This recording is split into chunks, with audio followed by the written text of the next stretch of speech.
Second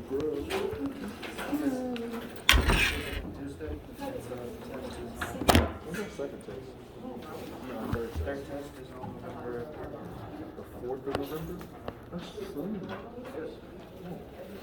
Good morning, everyone. It's like 2 weeks. How y'all doing? Good. Alright. This is nodding. That's good.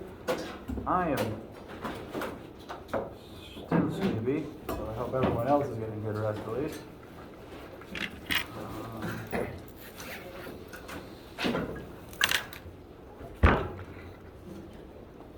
Any random or miscellaneous questions before we get started?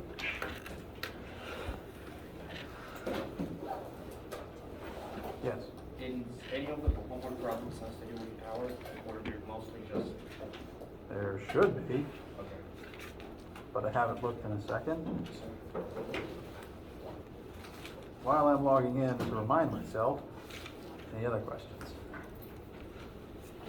Do you want us to come to our lab that we're assigned to for the test next week, or can we come and let you know if we can do another day, or how does that work? A different day would be fine. I would like to know ahead of time. You can send me an email and that'll be fine. But my plan is, we'll do it during lab time, but I asked people to come here to this room because there's just more space, and then we don't have to work around the equipment that's on the tables. So, lab time, this room.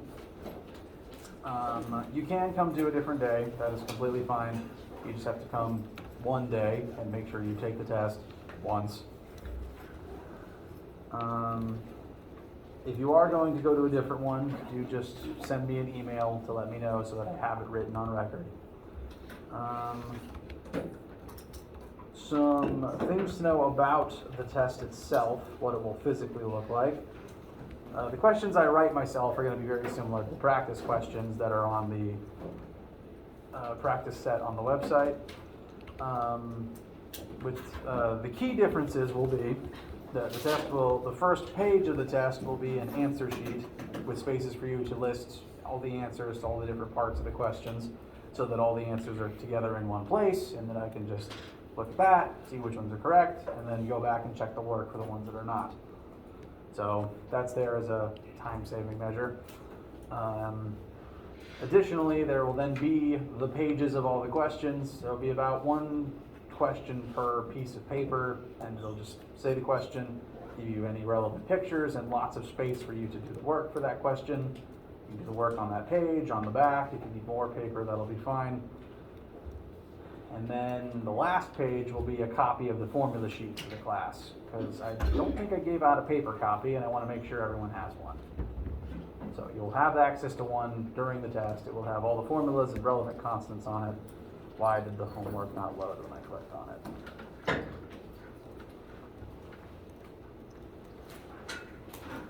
Work of friction, work. That's not a power question. Work. Oh, look at that. I don't think. No, there's at least. Yeah, there's 2 power questions on the homework. 8 and 9. Yes, sir. But today we are going to primarily be talking about power, and everyone will have everything they need to be able to do those ones.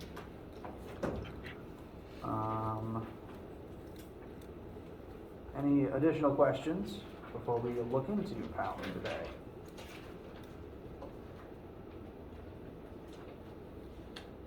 All right. Let me know absolutely any questions you have at absolutely any time. The last official concept that is contained within Chapter 5 is power. And so that's what most of today is going to be spent talking about. And power, in common English American parlance, power is a word that does get brought up. Maybe not in terms of its physics definition, but how it's used does tie into its physics definition. When you hear the word power, no wrong answers. What are like some of the first images or the first definitions that you can think of that come to your mind? The amount of, like, force something exerts, like, how much power that? Okay, something that can push harder must be more powerful. That is likely true. There might be some math that works against that, but that is likely true. For example, say the Hulk can exert a lot of force and can accomplish a lot of tasks in a short amount of time, where it would take a non-gamma irradiated person a much longer amount of time to accomplish the same feats, if they could at all. So that's a pretty good example. But power ends up being less about force and more about work.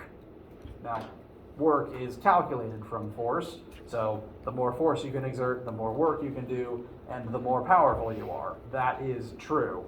But there are cases where you can do lots of work without a high amount of force. The main issue with the work formula by itself, though, is that it doesn't factor in how long it takes you to accomplish a specific task. Say, for example, I am carrying a heavy box, and the Hulk has a second box that has the same mass. And we were both asked to carry that box up a flight of stairs. If we are carrying the same box and exerting the same force on that box and moving the same distance while exerting that force, both the Hulk and I would be doing the same amount of work. We'd be giving the box the same amount of energy as long as we are lifting the identical boxes to the same height. However, you know for a fact Hulk could do it in a fraction of a second, where it would take me a full, probably minute to climb a whole building, as long as there's stairs. Longer if there isn't. Work doesn't factor in that difference in power level, but the power formula does. Power is defined as the rate at which work is done. The more powerful you are, the faster you can accomplish a task, or the more energy you can use in a fixed amount of time. Therefore, the formula for power is work divided by time. The more work you do in an amount of time, the more powerful you are, which can derive from being able to exert more force in the same amount of time and distance. So, I lost my train of thought already. Time for water.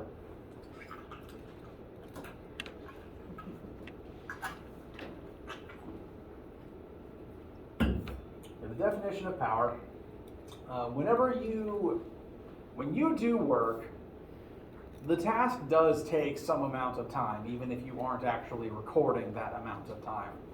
So every time you perform a task, you do work and use up energy, and that does take you some amount of time. The faster you can do it, the more powerful you are. You'll also probably tire yourself out quicker, but you will technically be more powerful. Every machine, and I'll include the mechanics of the human body, or really any creature with muscles in that definition, all apparati capable of doing work have a maximum power output, which tells you how much work it's able to do in an amount of time, but also how much energy it takes to perform that task using that apparatus in that amount of time. So this is the basic formula. Power equals work over time. And the basic metric unit for power is watts. 1 watt, if we derive watts from this formula, work divided by time would be joules over seconds, which suits its definition as the rate at which work is done. So 1 joule divided by 1 second equals 1 watt. 1 watt, you use 1 joule of energy within 1 second. And we tend to think of watts as an electrical thing, and it can be, but the basic definition is actually more universal than just electricity. It's just energy per unit time.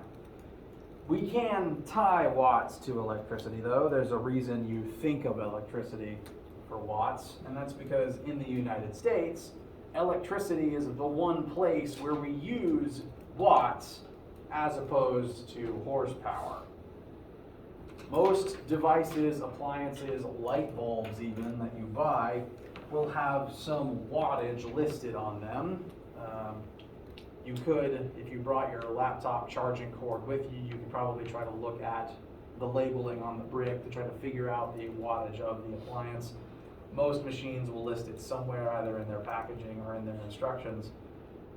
These days, I think you can buy 20-watt light bulbs if you look hard, if you are just going into a basic hardware store for them. And this is a pretty good wattage for a light bulb, because the old tungsten filament ones were about 60 watts each. So light bulbs take less power these days, which is nice. The wattage of an appliance tells you how much energy it needs per second in order to stay active. 20-watt light bulb needs 20 joules every 1 second, or it won't be on. This is why higher wattage appliances like refrigerators and air conditioners have higher wattages. They need more energy to stay active, and why they contribute more to your electric bill. They take more energy every single second to actually remain powered. The lower the wattage, the less energy it needs. More wattage, the more energy it needs, but also the more it's able to do in 1 second. So watts is the metric unit that we are going to use for the most part, and this does create a small conflict because watts gets shortened to a capital W, and so does work. Physics depleted the Latin alphabet of letters to use a long time ago. We then proceeded to rob the Greek alphabet, and rather than decide to cannibalize some other alphabet like Cyrillic, we just decided to start repeating ourselves. So capital W does get used twice. However, there is a way to be able to tell them apart. If the W is in a formula, then it's asking you for the variable of what? I just said it wrong. If it's in a formula, it is asking you for the variable of work, because it wants you to plug in the work value. If the W is a unit attached to a number, then it's watts. Any issues thus far? Okay. It is unfortunate that you need work to calculate power in watts, but I'll try to keep things clear as we use this. Electricity is the main place that at least Americans use the unit of watts, which is probably why it's only an electric thing in most people's brains. But, and because of course we do, there is an imperial unit of power that gets used for most other things in the Western world, and that is horsepowers.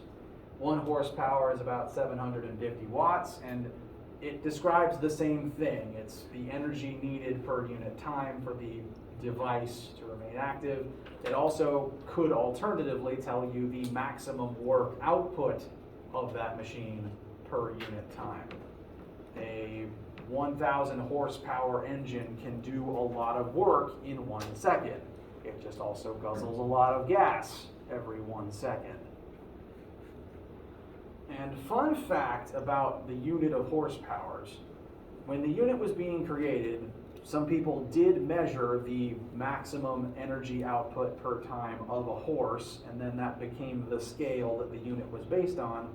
But the horses they were using were not full-grown race horses or even powerful draft work horses. The horses they used were mine ponies. Ponies that were intentionally kept short to pull mine carts through narrow mine tunnels. Because you don't really want to use a giant draft horse in a narrow tunnel where it's going to take up a lot of space and breathe all your oxygen. So horsepowers are actually pony powers, specifically small asthmatic pony powers, which I find kind of funny when a car commercial is advertising 1,000 brake horsepower, like that's impressive. It is impressive, but it's not as impressive as it sounds. You're not replacing 1,000 full-grown thoroughbred horses. You're replacing 1,000 small, overworked, asthmatic ponies. So, worth keeping in mind. Conversion is here though, worth having in your notes. Questions so far? All right. Yes. So is it possible to rewrite this equation? It is. That's a great segue. Thank you. There's a second version of the same formula, that is power equals force times velocity. If you think back to the examples where we are doing work and say pushing a box some distance across a table, that box will have some velocity as it is sliding. So the same variables you would use in the work formula, the force that you are applying to push an object, if you multiply that force times the speed at which you are pushing the object, that will also tell you the power output. And this formula is useful in case you happen to know force and velocity instead of work and time. But the secret here is that these are not separate formulas. This is the same formula, just repackaged. I can prove that to you by asking, what is the formula for work? Force times distance. Force times distance. So we could plug that in instead of work. And that would give us power equals force times displacement over time. What's displacement over time? Velocity. So they just kind of form a triangle. So same formula, but this is an important thing to keep in mind because within the power equals force times velocity formula, there is a parallel bar attached to the force because, like with the work formula, it has the caveat that you have to be pushing it in the same direction that it's moving. Otherwise, you're not the one actually making it move. Like, I push it sideways, it moves sideways, I'm doing work, I have a power output on it. Gravity is pulling in a different direction, it's not the one doing the work, gravity has no power output. So this formula inherits the parallel requirement from the work formula. And that's what the P on screen represents.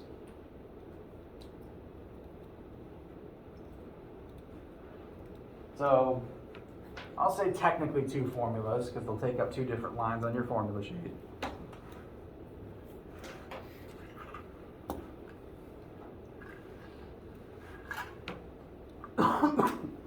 Excuse me. Okay. Something's wrong with me.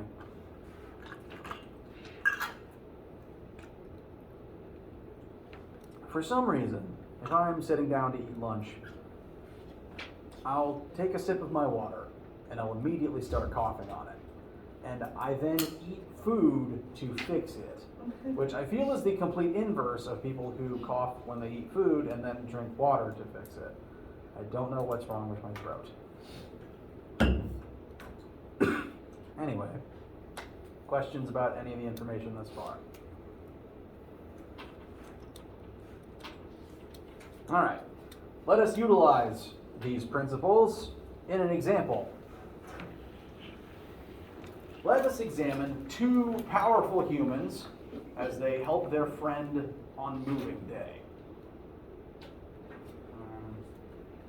Two powerful humans are helping their friend move into a 10th floor apartment, which means that the boxes that are currently on the curb, needs to be vertically lifted a net distance of 30 meters upwards.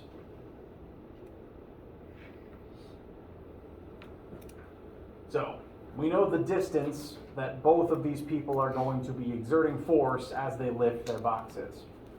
Person one is going to carry a box that weighs 1,000 newtons which is a lot. Again, that is the weight of an average human adult. And they are going to accomplish this task. They're going to lift the box and get it all 10 floors up in 1 minute of work, which is impressive. So, very powerful human. Now, human 2 is going to have a box that is half as heavy. It only weighs 500 newtons, but they are going to climb those stairs in half as much time. So, my question to you guys is going to be, which of these two humans is going to do more work? And then separately, which of these humans is more powerful?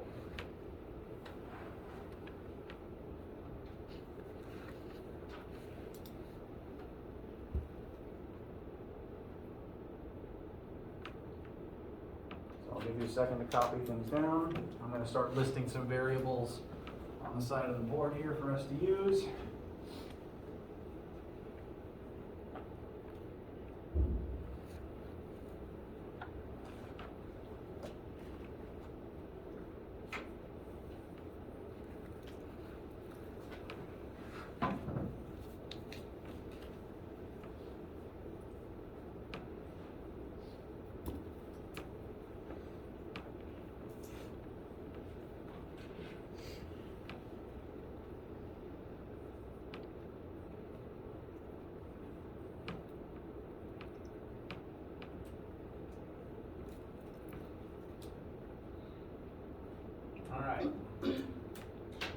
So the things that we are told, person 1 is lifting a 1,000 Newton box, that is the weight of the box, the force of gravity, which means that they are going to need to exert, at minimum, a force of 1,000 Newtons upward to lift that box.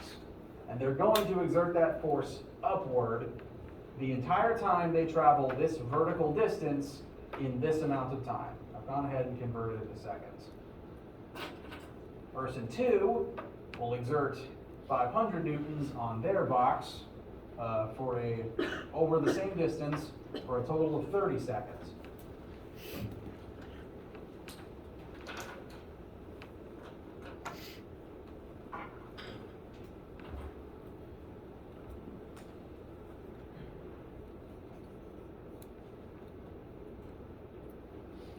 So, how are we going to figure out how much work these two people each do?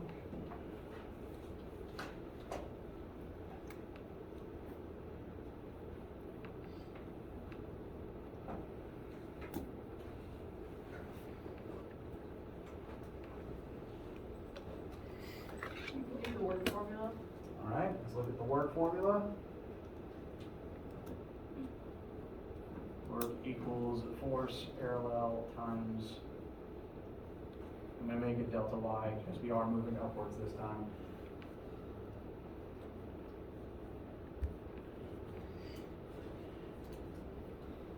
So, work is force times displacement. We know at least the minimum force that they'll exert. They could exert more, but let's just keep it at the minimum for now. And we know the distance vertically upwards they are going to climb. So the entire time they are moving, they have to exert this force upwards as they move upwards. So this fulfills the force exerted in the same direction as the distance you're moving. So we can use both of these numbers in our work formula, and we can figure out the work each person did. So, work 1, work 2. Human 1 is exerting a force of 1,000 newtons while climbing 30 meters of stairs. So work 1 is going to be 30,000 joules, which is a lot.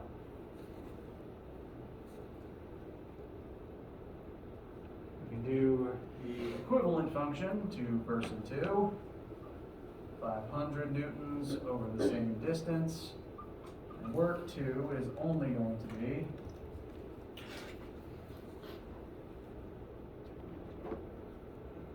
1,500 joules.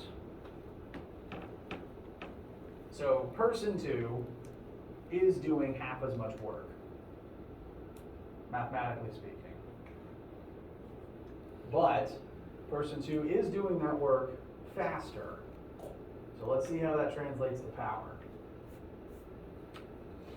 For our two formulas, we can kind of use either of them here because we do know distance over time. We have to find the velocity. But since we calculated the works, let's just use those for now.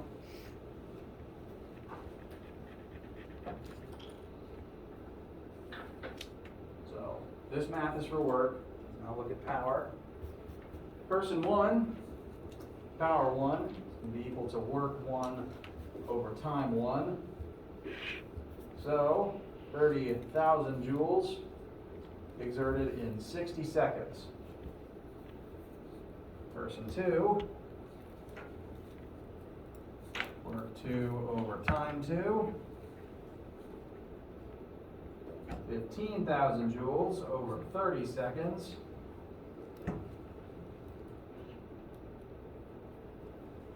The equal sign is terrible looking. What kind of number we get?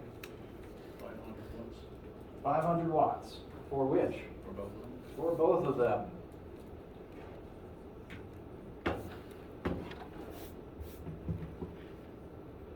So despite person 1 doing more work, they are equally powerful because speed takes energy. It costs extra energy to be fast. It takes more power to be fast. So it is possible for a faster person to be as powerful as a stronger person. Alternatively, it is also equally possible for a slow person to be as powerful as a fast person. So it's kind of about perspective and time versus force exerted. Questions so far? All right. Now the power formulas are very convenient because if you know the power, then you can figure out work per time, energy needed per time. But examples that I commonly like to use are if you know the power rating of, say, a car's engine, and you know how fast that car is going, you can figure out the force that the engine exerts, which for very fast cars tends to be very impressive. So, very useful formulas. Both of them will be on your test formula sheet. Yes? Do you even need the power formula for this problem, or did it just happen to end up where person 2 was half of person 1? Well, we did need a power formula to find the actual power output. I did intentionally set up the equation such that half as much work done in half the time creates the same power. So that I did that one myself on purpose.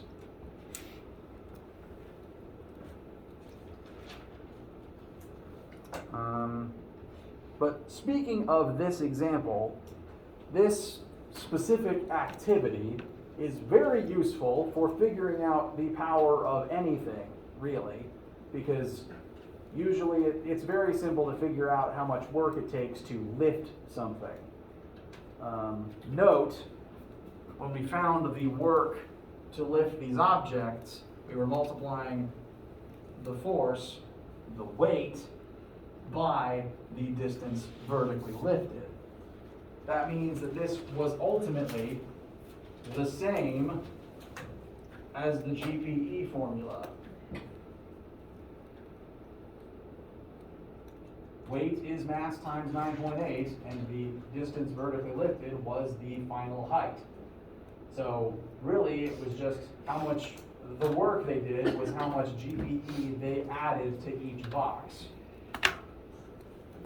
With that in mind, you can then use this method to figure out how powerful anything is based on how quickly that person, that machine, or that animal can lift something vertically upwards. Which means, as a fun activity that I have done with some of my students in the past, You can use this to figure out how powerful you are, which might be useful for athletic purposes or for just figuring out for the heck of it. Whenever you run upstairs, if you know your mass and 9.8 and the vertical height of the stairs, not this distance, but the vertical height from ground to top floor, then you can figure out how much work you did, how much GPE you gained during that process. And if you time yourself as you run upwards, that's the time you did that work in. So MGH over T will tell you your own power output in watts, or at the very least a minimum power output, because this does not take into account the energy required to move yourself forwards as you're moving upwards. So this is a low ball if you actually do this on your own. So if you get a low number, keep in mind this is a bare minimum. You're probably capable of more. You also have to climb the stairs quickly and safely, so keep that in mind. Please don't hurt yourselves. But you can use this to find the wattage, which you can then convert to horsepowers if you just want to know. I have done this with my students in the past, and on average, I am about 1 horsepower when running upstairs. So I am as strong as a pony. Yay.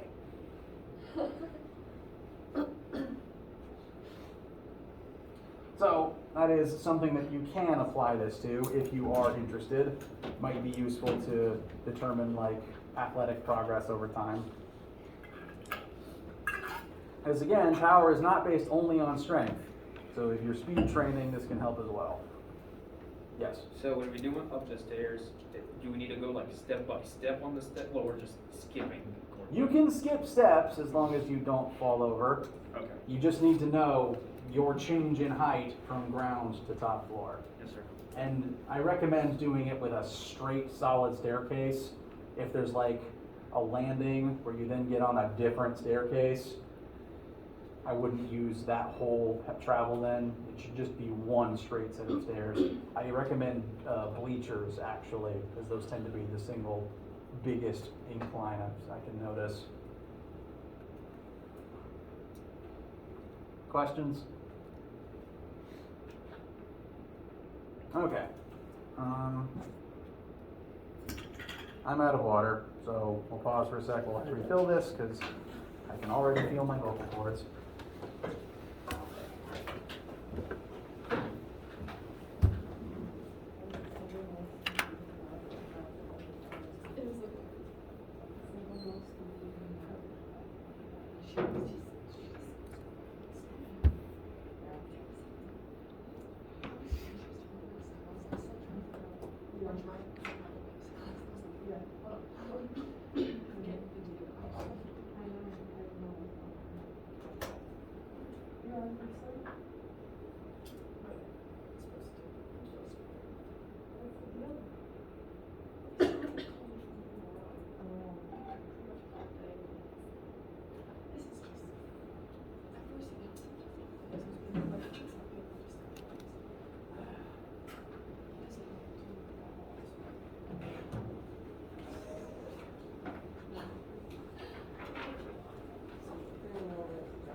All right.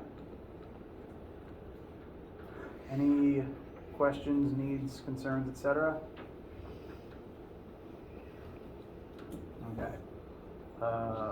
With power having been discussed, that is now officially everything that is Chapter 5 material.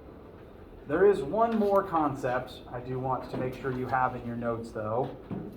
It's the concept that will be the start and backbone of Chapter 6, but it also comes up in lab this week, and because it is intrinsically tied with kinetic energy, I want to go ahead and address it, make sure it's in your notes, and there will be one sub-question about it on the test. So I want to make sure to cover the formula. It will be in lab, but this is to make sure it's in everyone's notebooks as well. And that is the concept of momentum, which is another word that is used in American English, although probably less often than power is.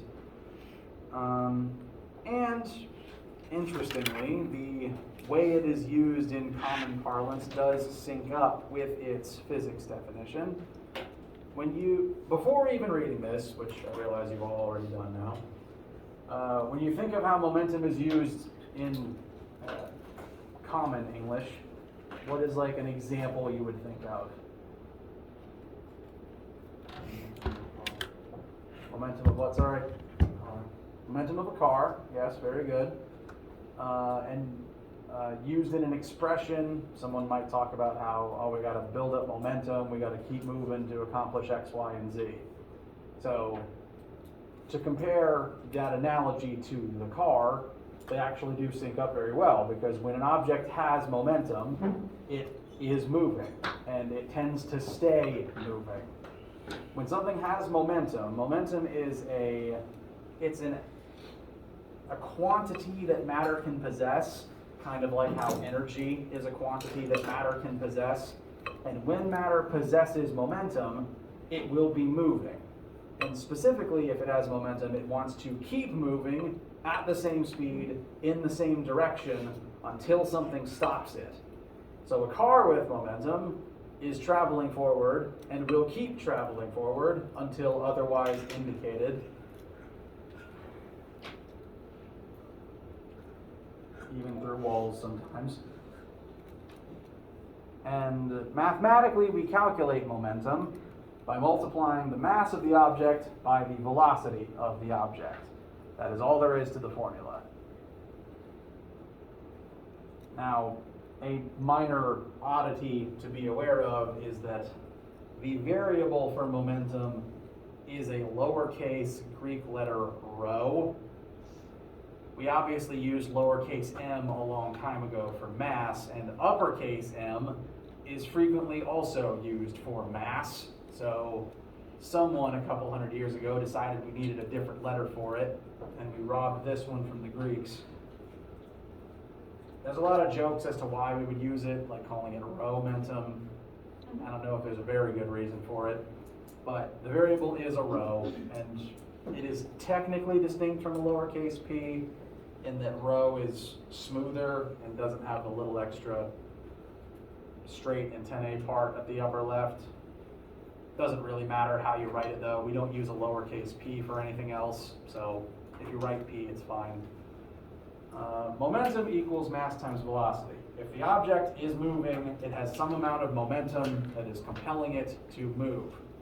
And this makes it incredibly similar to kinetic energy, which is also a quantity that matter can possess that makes it move when it is in possession of that thing. And you calculate them in very similar ways. Kinetic energy is 1/2 times mass times velocity squared. Momentum is mass times velocity. It's the same variables, just used slightly differently. Which would beg the question, what's even the point of having two different concepts? There are differences between them, despite all the similarities. Energy, including kinetic energy, can change forms, and it doesn't care about direction at all, actually. When you calculate kinetic energy, the velocity gets squared, so it loses its direction. And you could get the same kinetic energy regardless of what direction you were moving in. Energy doesn't care where you're going, it just cares that you're going. It also doesn't really care what form it's in. If a car gets into a crash, I like to reference Mythbusters for this pretty frequently because a couple of times they remote controlled cars to crash into lots of things, including but not limited to cliffs, oil tankers, spikes, and brick walls. It's a fun show. When a car, say, is remote controlled to hit a brick wall, it's bringing a bunch of energy into that collision, and that energy can transfer into lots of different places and lots of different objects within that crash.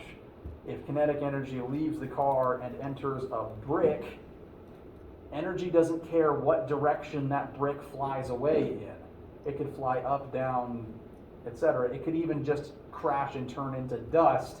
Energy doesn't care. It just cares that something has it and is using it. Additionally, the energy can turn into other forms that isn't kinetic energy. Heat and thermal energy get brought up a lot because friction exists and is a pain, but crashes also have a side effect of turning energy into sound, because air is involved in the crash. Air has mass, and air's particles can move, meaning air can gain kinetic energy in a collision, which we hear as sound. Whenever air gains energy, the air starts moving, and you can hear those movements, those vibrations, as sound waves. So every loud car crash is the result of kinetic energy from the car becoming a literal blast of sound waves. So energy can do a ton of different things in a collision. Momentum is different in that it has only one form. It can only be momentum. And so when a car hits a brick wall and the bricks of the wall all go that way, the same direction as the car, momentum is the reason why. Because unlike energy, which is directionless, momentum is a vector. The v isn't squared, and you only multiply it by a scalar. So momentum has the same vector direction as velocity does. So when the car hits the wall and the bricks start flying in the same direction that the car was moving, it's because they gained momentum from the car. And that specific momentum says, hey, go that way at this speed. And when objects have momentum, they're going to try to keep moving until something stops them, not until something transfers. Nothing can take the momentum and turn it into something else. The momentum has to be reduced by another object absorbing it instead. So they are different. Their own unique quirks cause different parts of collisions. And for right now, for lab this week and for the test, all you're really going to need to do is use this formula. This will be on your formula sheet. There will be a question where you're given, where you will already know the mass and the velocity of an object. You're asked for momentum, you multiply them, and that's it. This is an important concept that I want to go ahead and differentiate, because it's in lab, and it's important, and it will be very important for chapter 6 and 7. So, keep it in mind, be able to use this formula next week, and that's pretty much it for right now. Yes? Is that why we say that momentum is conserved? Yes, because energy has lots of different places it can go, including other forms. Momentum, on the other hand, has to be momentum, and it has to exist in the collision still. It can't have any other form. There's no friction to turn it into heat. It's just, it's there, and it makes objects move.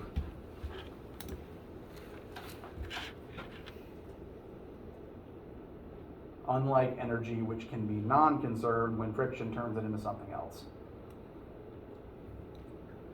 Any questions?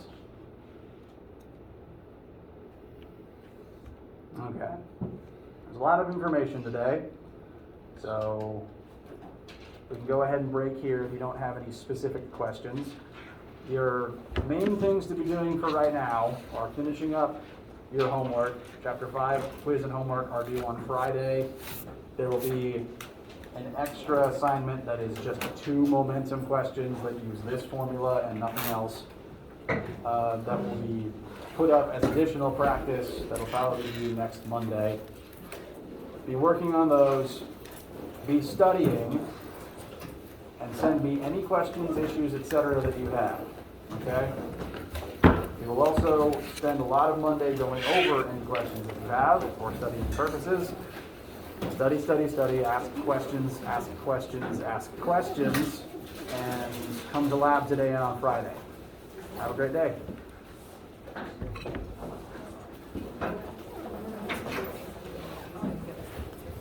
All right.